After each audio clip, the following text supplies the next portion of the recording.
Because Sue's actually been waiting for a while, and I also wanted to remind people that we will be going to Threadgills after the show. Yay. We're on for another 35 minutes or so. We'll have the number up again, but any atheist or atheist-friendly person's welcome to join us. If you're coming down to preach, proselytize, provoke, or punch, please don't. How you doing, Sue? Hi, guys. How you doing? Hi, We're good. and thanks for waiting. Well, you know, it was probably a good thing because when I called, I really wanted to say hi to Martin because it's been so long since I've seen you. It has. And been I've a long time. always enjoyed your presence on this show. Thank you. I almost didn't make it today. It was touch and go for a second, but.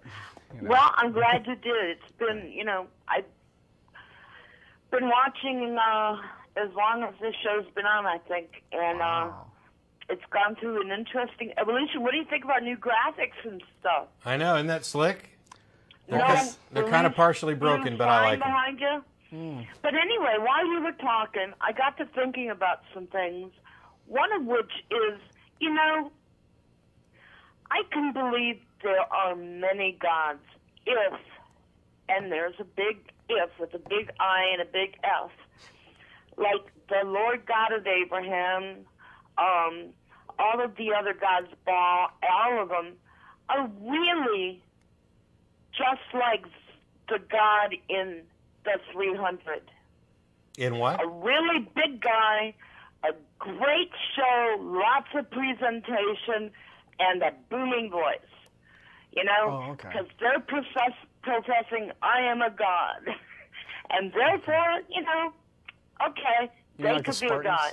As far as them having anything to do with creation, the world, whatever. No, Right. they're just big people saying they're God. But it's sort of like the magician. It's sort of like, look over here, look over there. You know, it's how well do you sell it? How well can you sell it? And if you sell it well enough, 80-some% of the people believe. That's what's scary to me. But the other thing I thought about was when the magician baffles us, I still want the ability to have that, try to figure out the trick. And I don't know how you decide that, or anyone would decide that, okay, this person is going to be an idiot and believe it's all magic, supernatural. And there are times, one of my favorite ways of magic happening are when they describe the trick to you and they walk you through it and you're going, yeah, okay, I get it, I get it, I get it, that's right, that's how they've been doing it. And then they do something unexpected. I love that. But they always call themselves illusionists. How to control whether someone's going to believe in it, I haven't a clue. Yeah. Well, it's like you said, you have to have, first off, the willing audience. I've always said that, let's say these psychics, right? Palm readers, people like that, you know, who operate out of, you know, trailers or wherever they are, right? I've always said, okay, a psychic is going to know two things about you the minute you walk in the door, and they're going to be able to know those two things without even being psychic, which they're not anyway, but that's fine because they can know two things about you right off the bat the minute you walk in the door. Your sex and your age? Well, apart from the obviously, the visually obvious. Well, first off, they know that, first off, you're a believer. That's the first thing they know. Skeptics, unbelievers, don't go to see psychics if they have a problem. I mean, if you're guys like us and something's going wrong in your life, well, you know, there may be any number of things you'll try to do to correct that problem, but you don't go to a psychic for a reading, you know, or anything like that. So first thing they know, you're a believer. Second thing they know is that, you know, you're willing to trust them. You're a believer, and you are willing to at least give some credence to what they say, because you're coming to them, you know, for a certain set of needs to be fulfilled. Right. And so, just based upon that, you know, it's the audience for people like that does about 90% of the work for them. You know, it's at this point, you know, it's Sylvia Brown or whoever it is. All she is doing is just kind of, oh, I know. Yeah. You know, she's just sort of filling in the blanks where this person has holes in their life that they're looking to fill with whatever they think the psychic can provide. With But her, it's that. I'm always wondering how she does anything with her fingernails. I've met women with really terrifying nails, and I've watched them type, and I'm like, I don't know how you're doing that, but it's like walking on high heels. Y'all adapt. That I could do, but Yeah. the nails, I don't know. Yeah, I think that's probably the most impressive. It's a chick thing. Power that she has is that she can function with those talons. Though, I mean, I don't know about y'all. I know that there's been most of the people that I know have played with some form of magic. As a matter of fact, Martin, the trick you were describing with the ring is an old Slidini specialty, and he used to do it on a stage with a room full of people and one person in a chair. And it was all for that one person. I mean, the audience would be like rolling on the floor. Right. Because the person's like totally convinced he's making these things. He would take a piece of paper and make it small, small, small, and then move it up and down in front of their face, and at the very last minute pop it over their head, and then bring it down, and there's nothing there.